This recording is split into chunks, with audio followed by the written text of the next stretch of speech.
Hi, and welcome. You're listening to the X22 Report. My name is Dave, and this is episode 840B, and today's date is December 11th, 2015, and the title of the episode is Countdown to War is 1 Minute to Doomsday. Let's get into the economic collapse, political, and geopolitical news. Now, it looks like Spain is joining France with their new Criminal Procedure Act, which came into force. This is an old law back from 1882. But it legalizes the use of some of the most modern digital snooping techniques around. One example would be like, under the new law, they can install malware on any device. The new law specifies that surveillance can be carried out on equipment used by a suspect, but does not clarify what happens with networks or shared family computers. The Spanish police will also now be able to deploy undercover agents online who can interact with other users and record their conversations, even if those take place with members of the public in their own homes. The law allows the Spanish Interior Minister, in her or his absence, the Secretary of State for Security, to grant permission to the police to snoop on private communications in an emergency. Now, emergency means if there's some type of terrorism, if there's an armed group, if maybe there's a protest and they deem it an emergency. So basically, they're going to just end up spying on the people just like the rest of the countries, because they need to know what everyone is doing.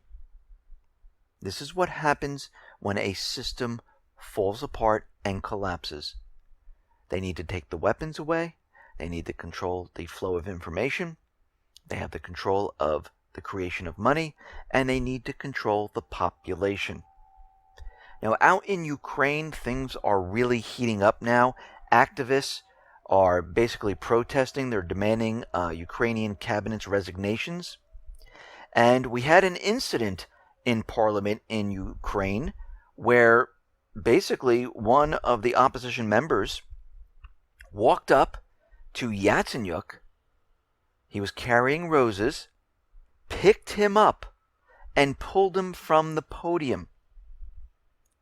And all of a sudden, everyone got on top of him and started beating him. Now, that video is on the X22Report.com site, or you can see it on YouTube. Now, we see the war propaganda being pushed right now. And we always see the propaganda pushed before they initiate the false flag. And we saw this back when we had the coup d'etat in Ukraine, when they tried to go all out and recapture the southeastern area. We are seeing it once again. Now remember, they never have any proof. They never show you satellite imagery. They never show you videos. They never show you any information whatsoever. And if they do show you something, it's a 1970 blurred black and white satellite photo with a lot of Photoshop lines. And we know they have the color 3D zoom in HD satellite images because they showed us the Russian jets on the runway in Syria. So right now the propaganda is coming out that Putin now has deployed an extra 20,000 soldiers to the front line of Ukraine. The fresh deployment takes the number of Russian troops in the region to 70,000. This is coming from Poroshenko. And he's saying that what's happening in Syria, Putin is doing on purpose to distract everyone so he can bring the troops in to Ukraine. Well, if this is true, show us the satellite photos, because that's a lot of troops, 20,000. It's a lot of hardware. Show us the satellite images, show us the video feed, and of course, they never have this. And we know the satellites are right above Ukraine because they are getting ready for a major offensive. We have to remember the Minsk II ceasefire agreement expires the end of this year. And so far, leading up to this year, they have been pushing and pushing for this major offensive. So right now, they're blaming what happened a couple days ago with the Ukraine's security service arresting these individuals who were stockpiling bombs, and they're planning a terrorist attack. Remember, this is the propaganda coming out, and they're going to push this forward to a false flag. Now, someone in Ukraine caught Kiev moving Grad rocket launchers in Odessa to the contact line. And they were passing through the streets. It was filmed. And we're getting reports that military assets have been moved up to the contact line where Crimea is, and now we have it where the southeastern area is. They are getting ready for a major, major offensive here. Now, France is saying, well, I should say a lawmaker in France is saying that we need to get rid of the sanctions against Russia. He presented a draft resolution to the country's parliament, which is calling for the lifting of the anti-Russian sanctions. The proposed resolution lists the reasons for getting rid of all these sanctions against Russia, because basically the losses brought to France are huge. Because basically they have lost 40% worth of trade with Russia, bilateral trade. And it is really hurting the economy. But will this pass? Most likely not. Now, the European Union is really pushing their weight around. And they don't care what the European countries are doing. They don't care if they're going to object to closing the borders or keeping them open, because the European Union is going to take control of everything. They're going to cancel national sovereignty and take over each one of the countries. That's what they're doing right now, to safeguard the Schengen borders. So basically, they're using Greece as a guinea pig, because Greece basically is in the pockets of the central bankers. And because of all this austerity and capital controls, Greece has to do whatever they say. And the Eurozone is using every incremental and produced crisis to cement its power over the European state sovereignty and wipe out the cultural and religious borders. Brussels is to propose the creation of a standing European border force that could take control of the bloc's external frontiers. Even if each one of these countries' governments objects, it doesn't matter. This will be the biggest transfer of sovereignty since the creation of the single currency. And the first guinea pig is Greece. Basically, this non-elected group of men and women are going to take control of Europe. Amazing. To fit into their one world government scenario. Right now, out in Libya, they are saying that Libya's rival factions, the elected government and the puppet government, they have agreed to set a date to sign the U.S. peace deal. Now, of course, this is coming from the private West central banker side, where they're saying, yes, we're going to get this peace deal. Yes, they're going to sign. Yes, we're going to have a unity government.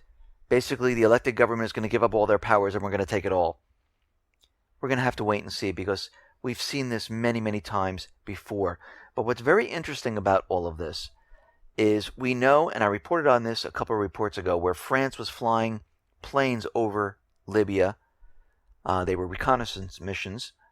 And right now, the France PM is saying that we need to go into Libya and crush the Islamic State. And we need to wipe them out.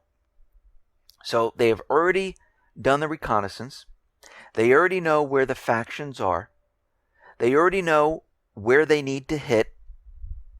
And they're not going to hit the Islamic State. That's not what they're going after. And it seems like they're getting prepared and ready to go into Libya. Putin has given the order to destroy any threat to the Russian forces. So if anyone fires upon Russia, they will fight back and defend themselves. Because as the United States always says, all these countries have a right to defend themselves. Well, Russia is turning it around and saying, listen, if this happens once again, we will defend ourselves. Before, when they were doing the bombing runs in Syria, before the incident with the Su-24, all of their planes, they did not have air-to-air missiles at all. Because there was an agreement among Turkey, the United States, and the coalition forces that you didn't have to worry about anyone shooting at each other. Well, we knew eventually the U.S., Turkey, NATO, coalition forces, they were going to start a war somehow, and they needed to push it a little bit more. Now, the Russian planes are carrying air-to-air missiles, which makes the probability of an incident that much greater. And the U.S. and the coalition forces, NATO, would love an incident so they can start the war. Now, Kerry says they have some issues with the Syrian opposition pact. They were at a meeting. And of course, probably one of the biggest issues is that Assad's not stepping down, because that's being left to the people. And one of the requirements is to remove the terrorists from Syria and let the people of Syria go ahead and cast their vote of who they want to be their leader. Now, if Assad pushes the agenda and removes the terrorists and liberates the cities and towns and frees the people, and there's peace in the land, the U.S. is basically done for. Actually, there's no reason why the U.S. and the coalition forces even need to be in Syria at that point. And remember, the U.S. was not invited in there whatsoever. They invaded a country, but this is not part of their plan. This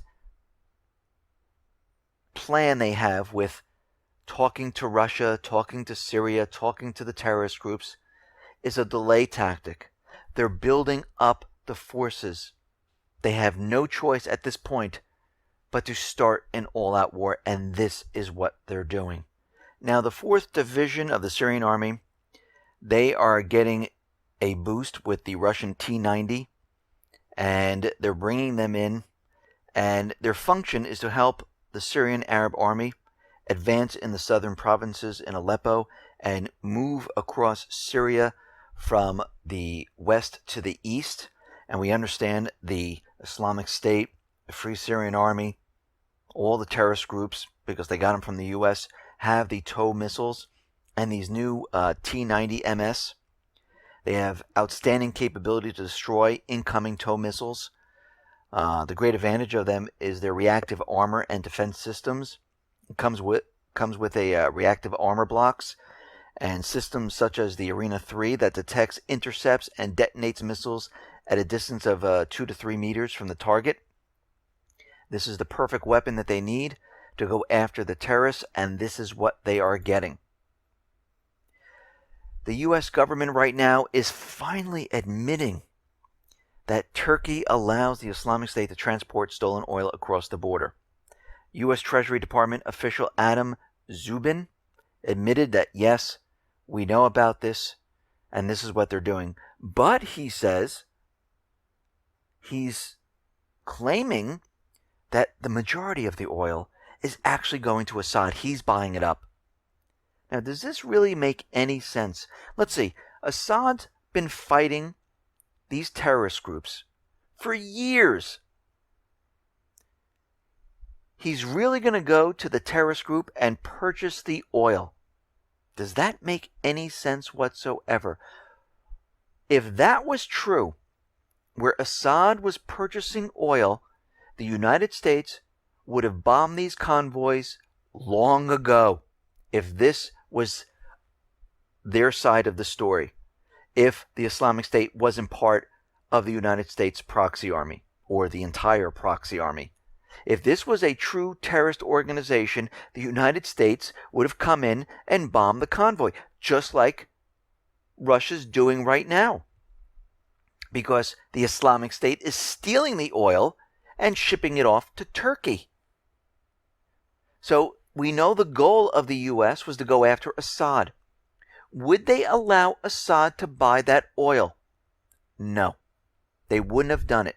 And it makes no sense for Assad to purchase oil from a group that he's fighting.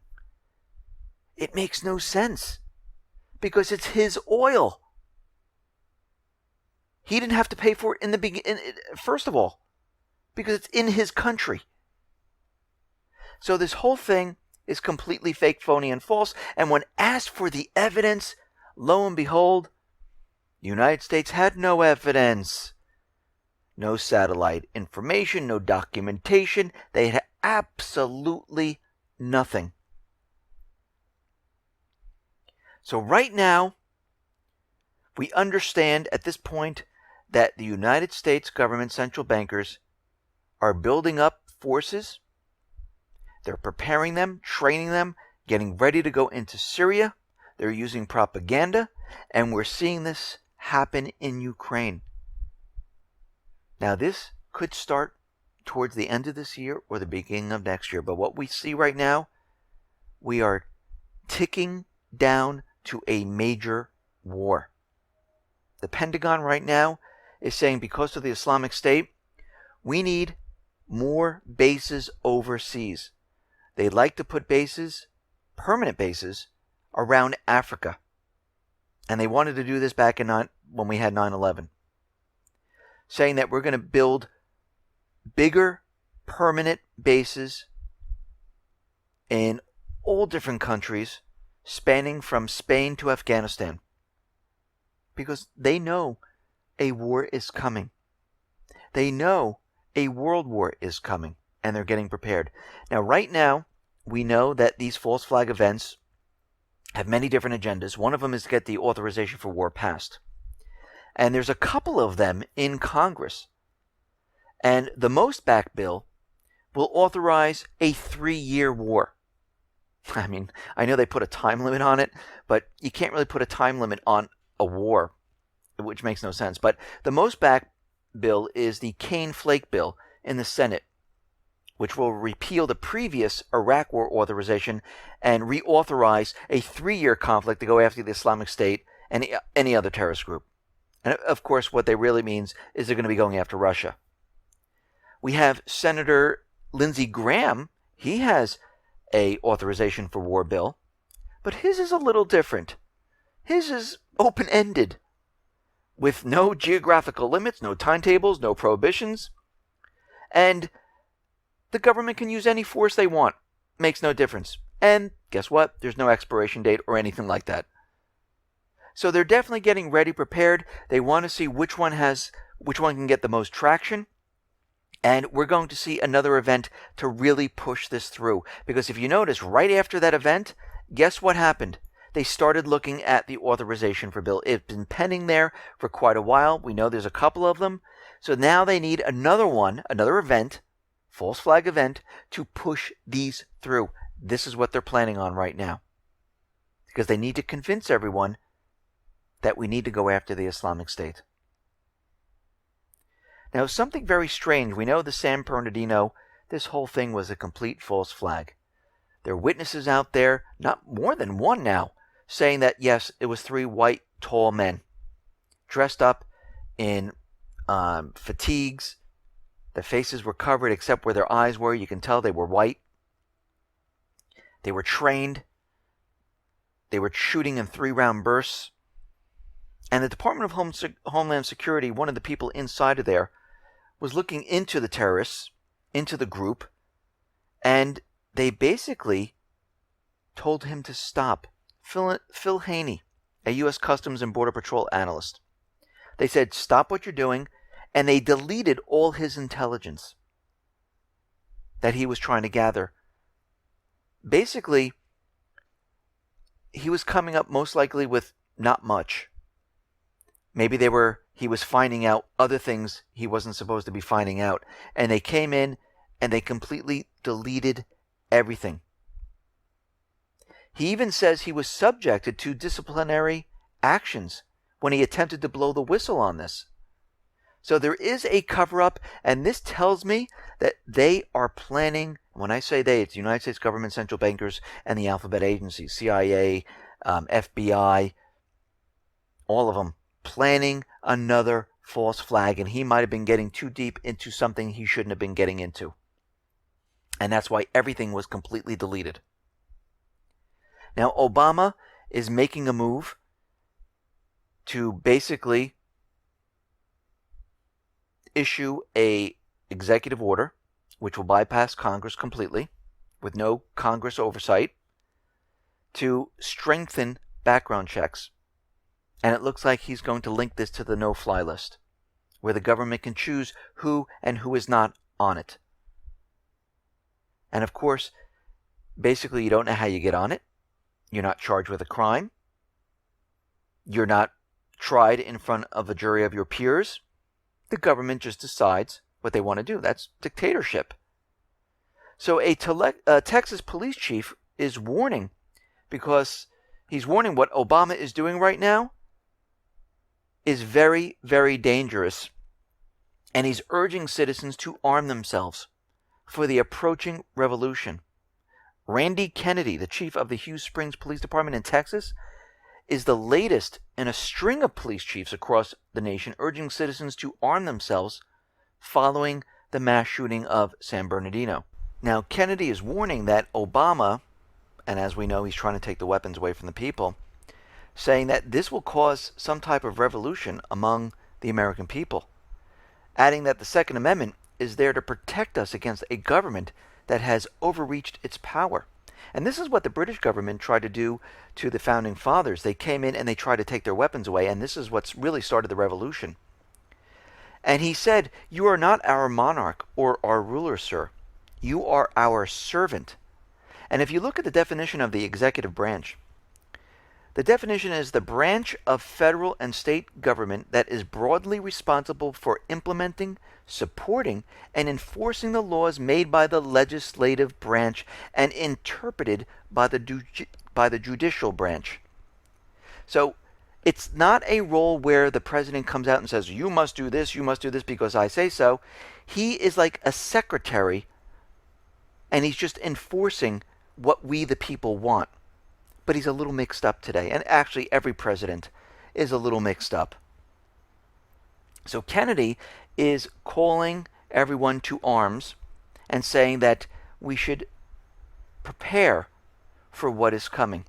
Be ready, he says, when the wolf comes to the door, because it's on its way.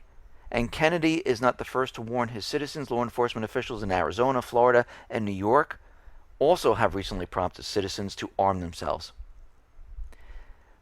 And we can see this movement and this call to action is starting to spread across the country.